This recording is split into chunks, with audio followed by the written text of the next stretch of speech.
Home sweet home. January has arrived, 8 in a row here at the AESC. Wednesdays with Ward with head coach Troy G. Ward. Is this exciting to be back?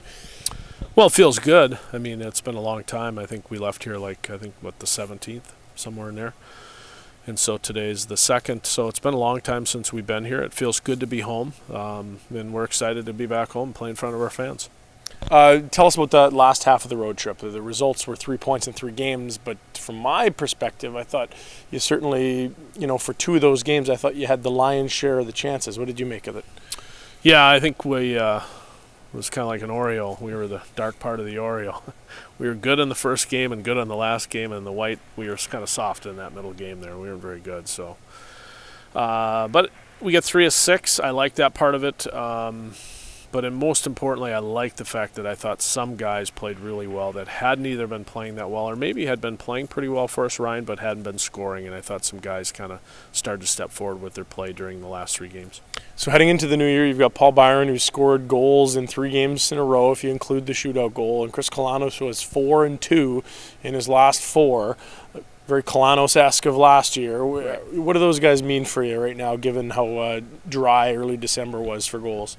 Well, it means a lot to us. It means the world. I mean, if we can continue to get that production out of those type of guys, and you throw that, Nemo in there, I think is due to come out of it a little bit, and you throw Ben Walter in there, and you keep throwing some guys in there. Sylvester missed some games, the first 2 games of that 3-game set. Like, all of a sudden you put those guys back in. If they get the confidence, it helps us. If we get Sven Barchi back, obviously Sven helps us a little bit. So it's kind of the puzzles coming back together the way it was early in the year.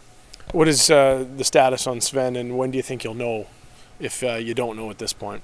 Well, I don't know at this point. I mean, he practiced today with us here, but it was a kind of a no-contact practice, so we're not really sure. We'll go at it a little bit harder tomorrow in preparation for Rochester, but we'll wait and see. I think more of it will feel like when we get here on Friday morning, the pregame skate, and how is he doing after 2 days of practice, and how does he feel energy-wise and all those things. So we'll just take it real patiently. We're in no need to get him back. By no means does he have to play this weekend at all. We have to do what's in the best interest of Sven and his career. You've got the Rochester Americans this weekend, and when I look at this roster, I think, boy, it would have been nice if the lockout ended about 3 days ago, because they got a lot of guys that are going to be up in Buffalo when it's over, I think. They do. They have a really nice team. This is one of the better teams we played. I felt fortunate against the times we played them and handled ourselves pretty well for the most part. But it's a good team. They're a good skating team. They're big and they're physical. They can come at you a lot of different ways. So they pose a lot of problems. They've been really, really good on the power play since the last time we were there. Cody Hodgson's back, and he scored some goals for him. So there's an NHL player, and so it's good though. It's good to come home. Tough coming off the road, your first couple at home, but it's a good experience for us because I think the team that we're playing is one of the best teams that we'll face all year, and should put us in an environment we want to be in. You're a guy that keeps track of a lot of numbers in certain situations. What do they mean? You said 3 days after returning home.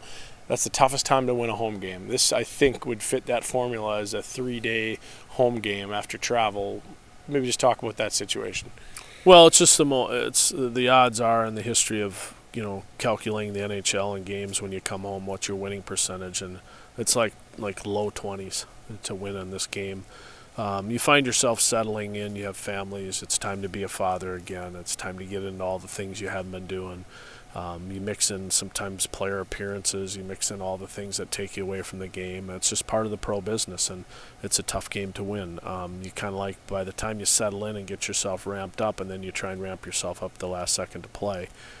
It's tough. We're early in the year when we were just playing at home. You're ramped up by Wednesday, so you're really ready by Friday. This one here, you kind of sit back and you try and ramp it up at the last second. It's difficult, so that's all right. We like the odds aren't in our favor, but we certainly like the challenge, and it's one of the things. If we want to be a better team and we want to be a team that reckons for the division chase, to be there with Toronto and Roch and Lake Erie in the end, like in Hamilton, to that effect, we've got to play well in these games because that's what the schedule says.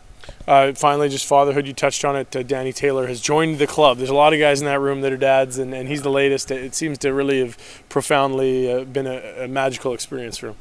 Yeah, it's just ringing through the locker room today. You hear his son's name Hudson all over the place, and he's excited to be back, and he's obviously a new man now with a dad, being a dad, and him and Danielle are obviously went through the process together. That was most important, and kind of one where you kind of get scared as a coach. You're kind of like, you can't miss the birthing. Like, you got to get going. And there he was. He got the win on Saturday in Chicago, and he was going to play on Sunday again, but then found out, he had to get hustling home, but he got home on time and was a part of that whole process. So what a great time, what a great exciting time for him and his wife, and certainly I think her parents are here. So we wish them all well, and I know they're doing well.